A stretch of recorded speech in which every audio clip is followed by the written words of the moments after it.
This is Miller. He says, writing around the time of the thing, he says, but there are among us today, as there have always been, those who act against the scheme of things that degrades them, and in the process of action, everything we have accepted out of fear or insensitivity or ignorance is shaken before us and examined. And he says, now, if it is true that tragedy is the consequence of a man's total compulsion to evaluate himself justly, that's what he defines a tragic hero as. And it's a wonderful definition. It's the consequence of a man's total compulsion to evaluate himself justly. So there's Willie who sees himself one way, and the world sees him as a failure. And it is that striving, that unwillingness to accept society's verdict that makes him push on. And that's 1947.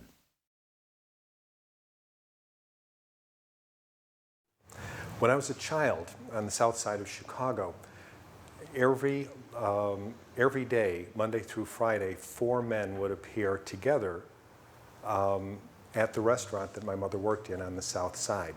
They were the local funeral director, the local insurance man, a local attorney, and the local real estate man.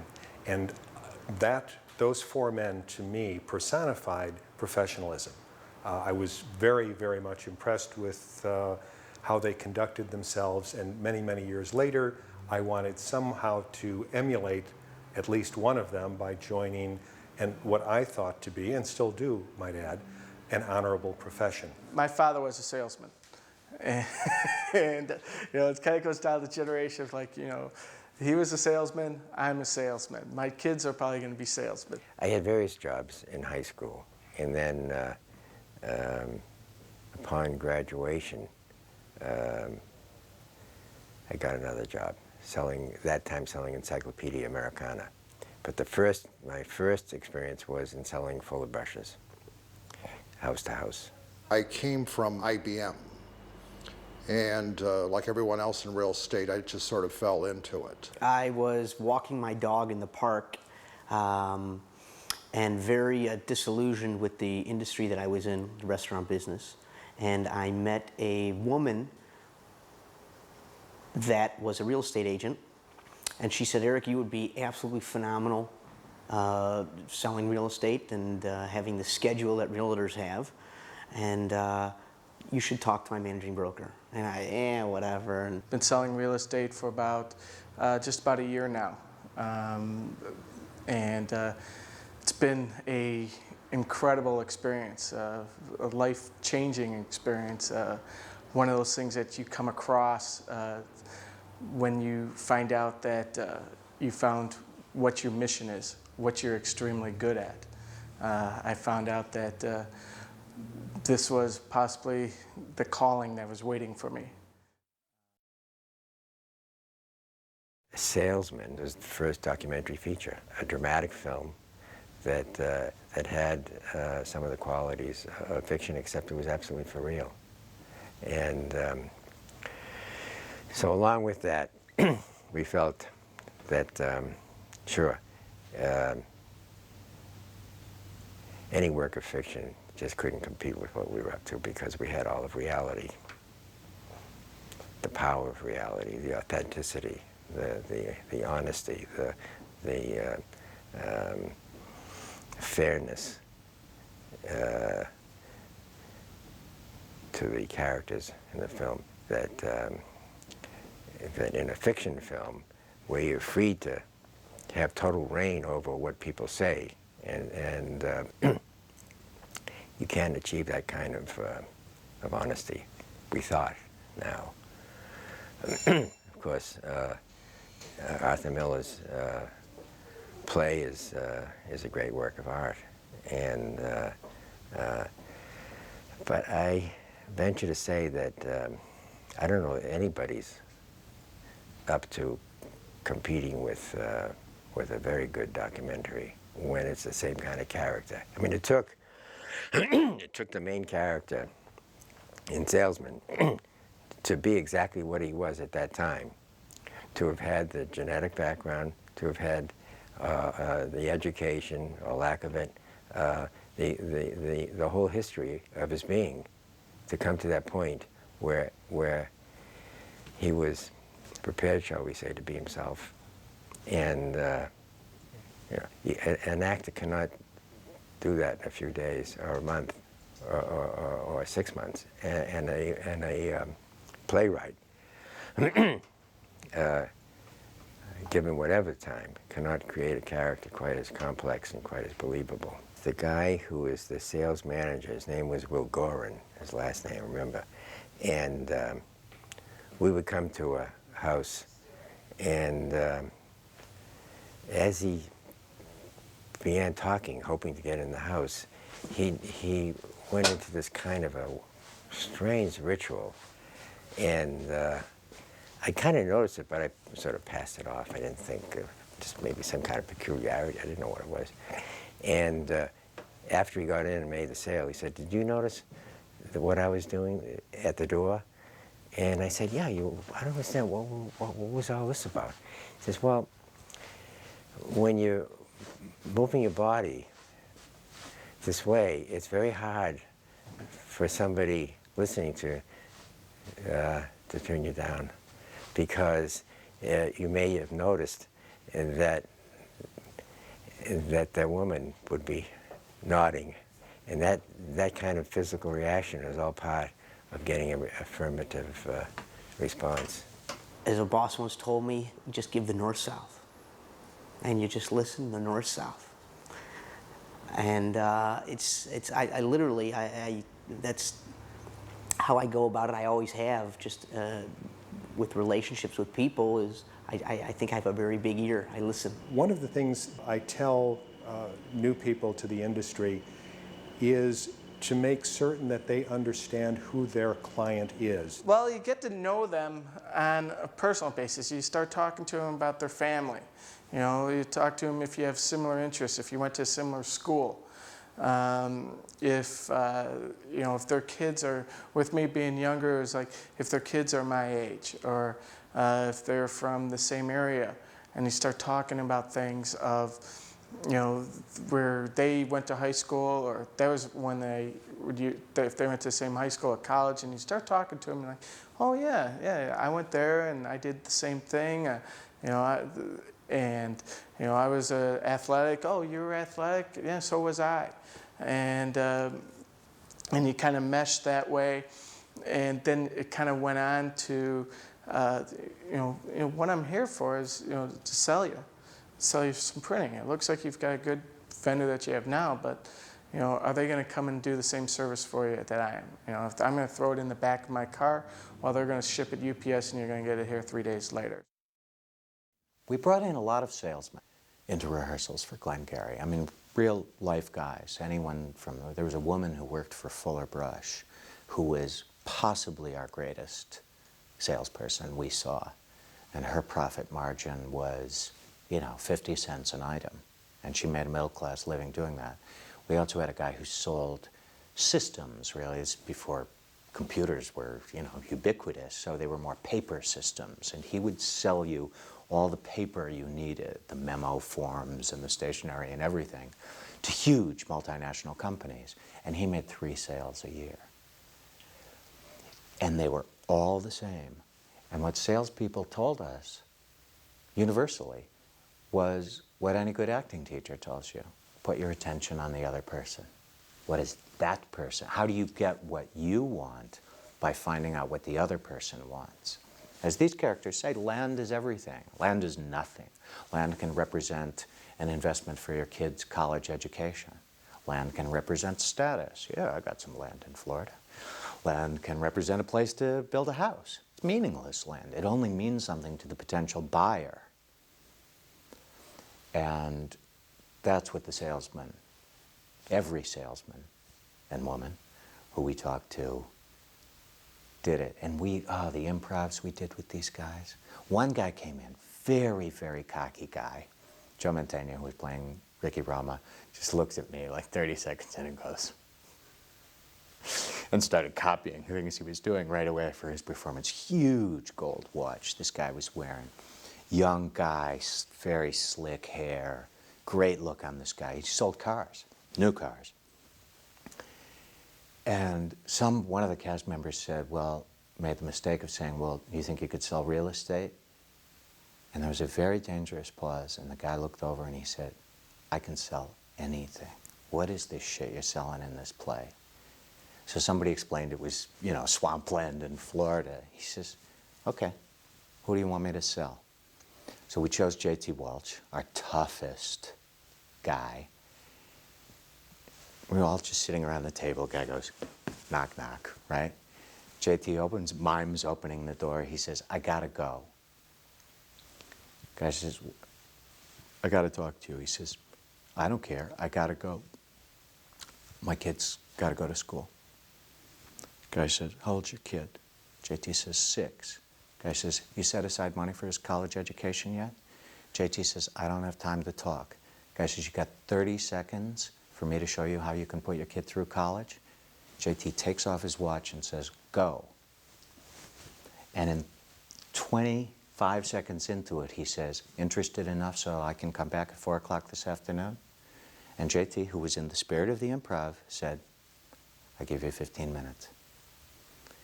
And man, did we learn from those people. Just single-mindedness, you know, and all those slogans. You know, the sale begins when the customer says no. Most of them are not great days. You know, you really have to take a lot of rejection. You got to get a lot of people to say no.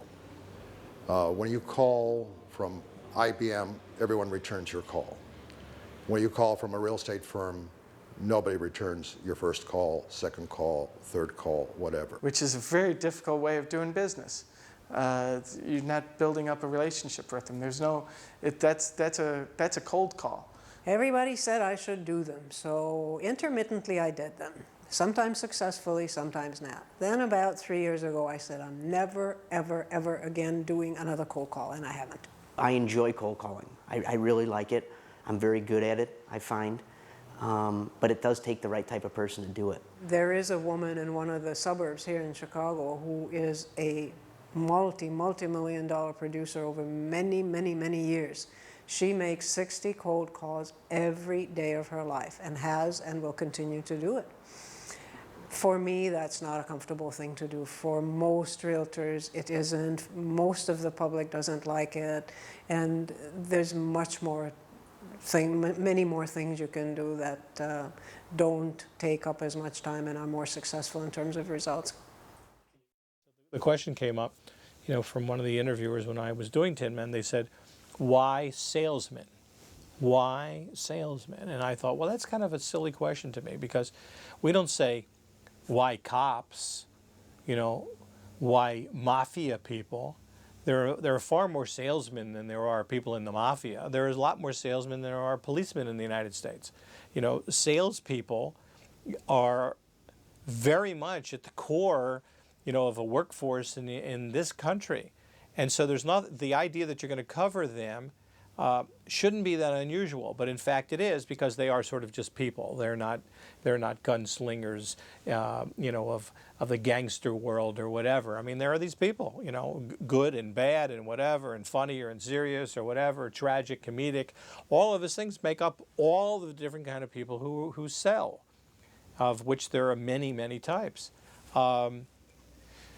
So if you go to Arthur Miller, who looks at the life of a salesman in that way, which is a tragedy, and as you look at his life and as he reflects on all of that, is one place to look. But the stories are endless in terms of, you know, salespeople. You can cover that in many, many different ways. One of the things I never could fit into the screenplay, and it was true. They went to, well, what happens is a lot of times you meet, especially the door-to-door salesman, you meet a lot of shut-ins and, you know, some kind of like people who are really kind of religious fanatics.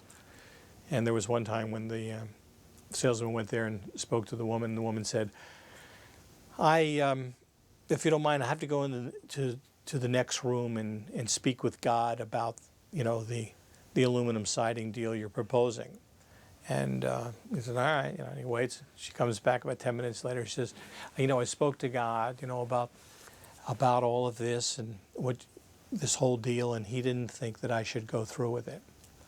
And without missing a beat, the salesman said, really? Listen, do you mind if I go into the room and speak with God? And she says, no, go ahead. So he goes in there, he comes back 5 minutes later. He comes out and he says, you know,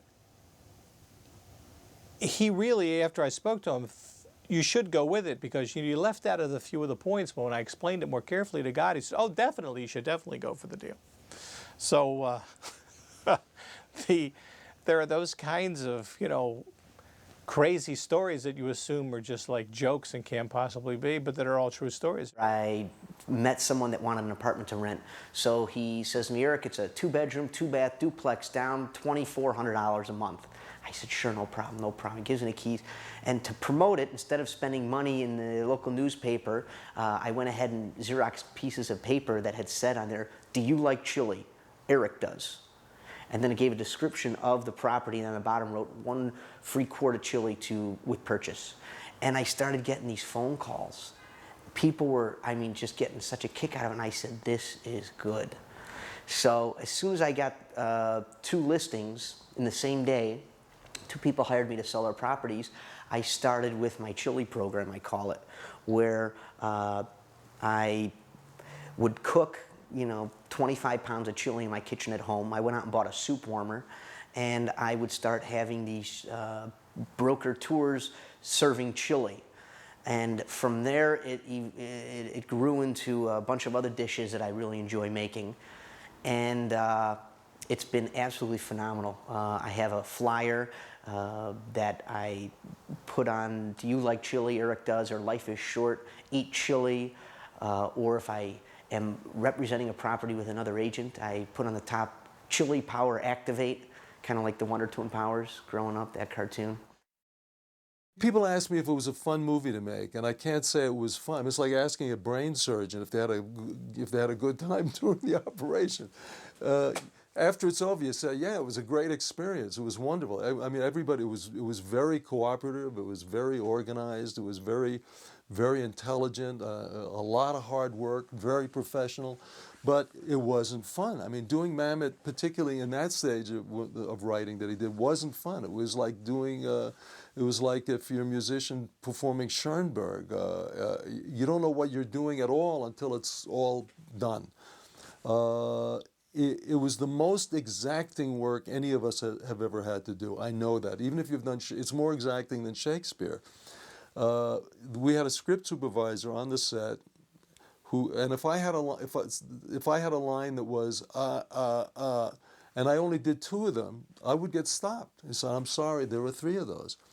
So every single syllable, every stutter, every stammer was scripted, and you had to do it. And for it not to look fake, for it not to look like it's artifice, you have to have a thought in your mind for every stammer, because people don't just stammer, they stammer trying to get something out. So for every stammer I had, my character has a lot of them, I had to have a thought. And very often, I don't know if you know what an action is. In theater they talk about an action, what your task is. You have an overriding task. You read a script, and in order for me to do it well, or I guess it could be called method, you have to have a task, an objective, and you don't focus on how well you're doing or how nicely the lines are sounding. You focus on your objective, and if your objective is clear, then things start falling into place. Well, in a melodrama or an action film, you may have one action that carries you through the entire film, one simple action. I got to save the girl at all costs, blah, blah, blah. And everything you do in the whole film is related to that action. There was an overriding action for my character, and everybody's action in Glengarry. But I found that I had to change my specific action, not only every act, not only every scene, not only every fragment of a scene, but sometimes every line. I had to have a specific, new, different thought for sometimes every word in a line. It was the most exacting work I've ever done in my life. You think this is abuse? You think this is abuse, you cocksucker? You can't take this. How can you take the abuse you get on a set? There's a thing about Mamet, you got to lock into. People who do Mamet well, where you ride those lines in that kind of artificial way that Mamet writes. No, you, let me tell you. What I'm telling you, this is me telling you. I'm telling you what I want you to know. I, you, him, the guy, the thing. And there's a way that you want to try to, I'm doing the bad version of it now, but there's kind of a melody to it in a way where you want it to, it's almost like where you're boxing with somebody. You're really hitting them. It's very physical. It takes brass balls to sell real estate. All of the actors had a very different style, a very different language, a very different process and method. And going from, for lack of a better word, a classic method technique from Al Pacino to what I would call whatever anti-method is. I don't know what that is. That's a good point. But let's call it practicality, that Jack Lemmon was on the opposite end of the spectrum. And I would find myself automatically realizing that I was speaking a different language, as different as French is from English, to each actor. And I would be trying to explain something that always had a goal in mind, as far as I was concerned, of trying to get them to go in a certain direction. And I remember Jack was the most, he was the easiest person to talk to. He was the most practical person. He was the most, what I call, nuts and bolts person. And it really reached its essence one time when he was, we're doing the scene where he first gets busted by Kevin Spacey, and Kevin Spacey says, "You're the one who did it." And of course he did do it, and so Jack had this emotional reaction. I felt like it was giving away too much too soon, and that I wanted to save something for subsequent moments. And I went up to him and I said, your reaction makes sense to me, but, and before I could finish, he said, "I know, it's too lemony." And I remember just my mind twirling, like, should I agree with him or not agree with him and stuff? But then I realized what he was saying was exactly what I felt. And I said, "Yes, you're right." And he goes, "I got it." And we did take two, and take two is to take this in the movie. Marlon Brando was on the Dick Cavett show a long time ago. He said, "What's the secret of acting?" says Dick Cavett. Marlon Brando says, "I'm not an actor. I'll tell you who's an actor. An actor is a guy who gets up in the morning, his wife's angry at him, his teenage boy's not speaking to him, he drinks some cold coffee, walks into a shoe store, and he spends all day trying to convince a lady she looks great in shoes." He says, "That's an actor. An actor is a salesman." In that regard, not selling myself. Don't confuse that with career sales. But an actor is a guy who's just overcoming obstacles all the time. And we all feel that, whether most of us aren't actors, but we all know that 1,000,000 times a day we have a negotiation, we have a sale to make. Whether it's, "Honey, could we go to that restaurant rather than this restaurant?" Or you got to get your kid into school, or you got to actually, through the course of the day, sell something, or get the meeting changed. All of those things are sales in one sense. You're going to give me something, and I'm going to give you something back. I remember how elated my brother and I were when we got that scene of Paul in the cafeteria sitting alone, just looking off into the blue. And we were elated because we got it just right. Another filmmaker, then and even now, would have interrupted Paul in his thinking and said to Paul, "Tell us what's going on. How do you feel? You must feel rotten," or whatever, And no. You watch that moment and you suffer with him. And you don't need to know exactly what he's thinking, because you're feeling what he's feeling. And that's more important. People want to believe. People want to believe stories. People want to believe that you have the answer. People want, have so much data they have to look at for trying to, decide what to do. If you come in and tell them a story, and a true story, but it's compelling and they believe it, you're helping them in turn sell it up. Because if you meet with someone at XYZ Corporation, you say, "Okay, I want you to be a tenant here." Well, he's not the decision maker. So you give him these books and this material and you tell him that story and it's easy for him to remember. So when he goes around and tells his boss and his boss tells his boss, they can remember the story. The story is very, very critical. I mean, you are buying something that doesn't exist. You're putting out a lot of money for lots of years for something that doesn't exist. In our marketplace, we have what's called a 48-hour walkthrough, where the buyer has an opportunity to come onto the property to make certain that it's in the same condition that it was when he or she first saw it or wrote their offer. Well, lo and behold, this buyer came in and she panicked. She had the worst case of buyer's remorse before she actually owned the place that I've ever seen. I mean, she literally was inconsolable. I mean, she was crying. She said, I shouldn't have done this. I want out of this, et cetera, et cetera. And I don't know what it was that I did, but I asked her agent if I could speak to her privately. And I took the woman into the other room, and I just managed to say the right words that calmed her, gave her confidence, and lo and behold, 2 days later, we closed. The funny side about this is that 13 years later, that very same woman called me to help her sell her home. One of my favorite listings, this orange keychain. I save all the keychains from all my listings.